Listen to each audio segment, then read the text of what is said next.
Okay, so after slavery, we have this gap of time between slavery and the civil rights movement.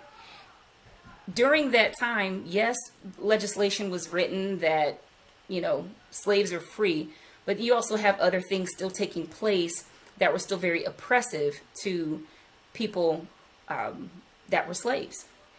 Even, I would say, you still had people kidnapping people from the north, bringing them down to the south. You still had criminal enslavement. You still had Jim Crow laws.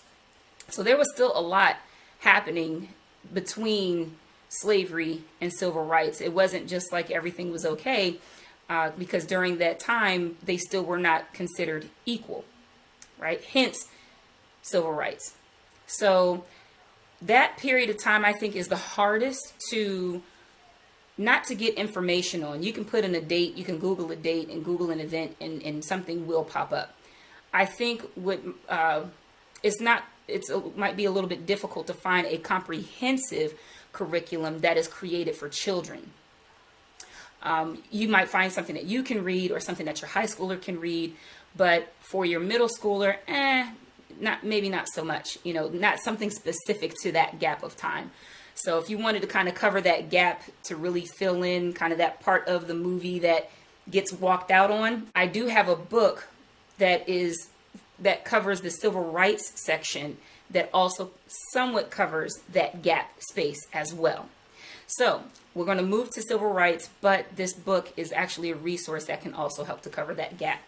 So the name of this book is Civil Rights for Beginners, and it is by Paul von Blum. Paul von, V-O-N, Blum, B-L-U-M. And this book was so good.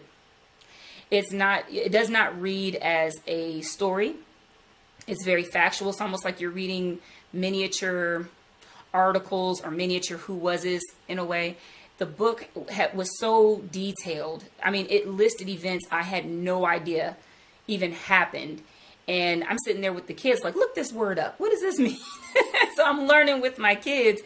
And I don't have it in my library yet. It's a book that I do intend to purchase for my own personal library, but I got this one from our local library, and I was so sad to have to let it go because someone else wanted to borrow it. So, but I am going to add that one to my library. Now that one, it goes all the way from the coast of Africa, and it brings you through, because the idea in the book is that civil rights didn't just begin with Rosa Parks and Martin Luther King. Civil rights began when the first ship came. Because a civil right means that, can we just be civil? I have the right to be treated civilly. And it's the spirit of that, knowing that all of us have the right to be treated as human, not subhuman, or anything less than how God intended us to be treated. So it takes that kind of that spirit, if you will, of knowing that, hey, I'm a human and this should not be done to me, all the way back to West Africa. It didn't just start with Martin Luther King standing up. So very good book. A couple of other names that you would want to look up in this gap of time is Medgar Evans, Emmett Till, and you might have already heard of the Little Rock Nine. And Little Rock Nine has more to do with the integration of schools, just to kind of give our kids an idea of what it must have been like for these kids, and how hard it must have been for non-black kids to go to a predominantly white school, what that must have been like for them. But it gives us an understanding of a history that happened not too long ago. Emmett Till is now I don't want to call it an incident, but it's a tragic story that took place that really galvanized the civil rights movement. So I will tell you, as a parent, you want to screen these things first. And then, of course, you disseminate to your kids, but make sure that when you're doing your research, obviously you're going to use you guys are good parents. You're going to use your discretion for what you want to share and what you don't want to share. I think that the Emmett Till story, though it comes with a graphic picture, I think the Emmett Till story is an important one because it shows the injustice that was taking place during that time. So a white person could kill a black person, and they would not be charged for it. There was no justice. There was nothing. Nothing would happen to them. It was kind of like, well, yeah, you killed one. And so when people say, well, why are they so angry? It's part of the movie. It's part of the movie that if you haven't heard of this story, it's part of the movie that's been taken out. And so you wonder why black people are angry if, a black person gets killed like Trayvon Martin and their perpetrator catches no charges.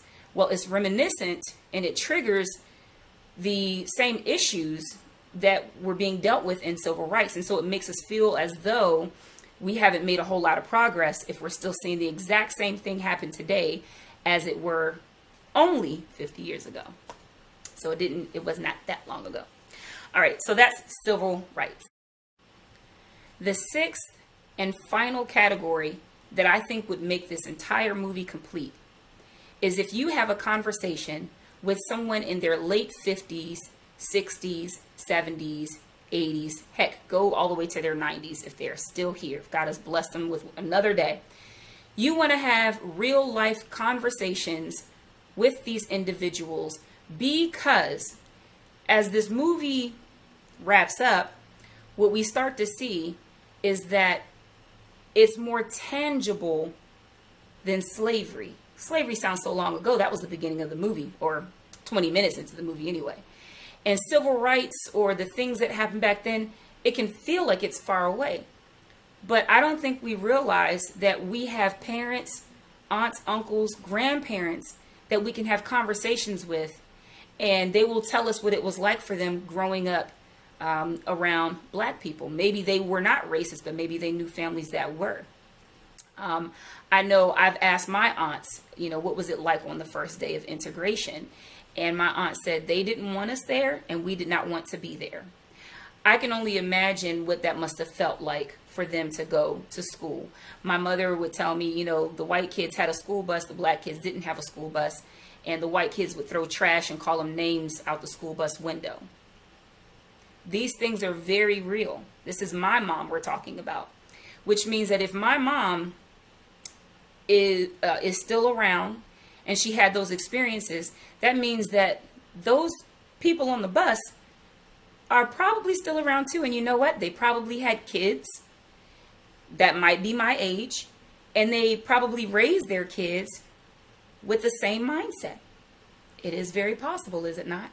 So when we talk about, man, I got to almost to the end of this movie and I don't understand what they're so upset about. Of course, we know that it still exists, but sometimes we just don't. We've missed out so many different pieces and parts of the movie that we can't figure out the why behind the response and behind the reaction. So I want to encourage you to have conversations with family members. I even asked a lady, a 90-year-old woman at our church, and she's white, and I asked her, so what was it like? Did you know any black people during that time? Of course, she didn't use the word black. The vernacular that she grew up on was colored. And so she said, oh, we didn't know any colored people at that time. And she goes on to tell me what life was like out here in Frederick, So have these conversations and learn, because the history is as close as your parents. It's as close as your aunt, your uncle, your neighbor.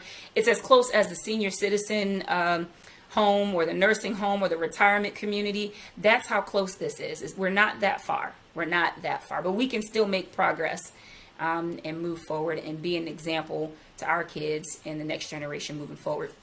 So one final note when it comes to teaching this, I've mostly shared with you people that you can look up, things that you could look up when it comes to the younger grades. However, when it comes to high school, you could, your high school student, I would highly recommend Frederick Douglass's Narrative of an American Slave.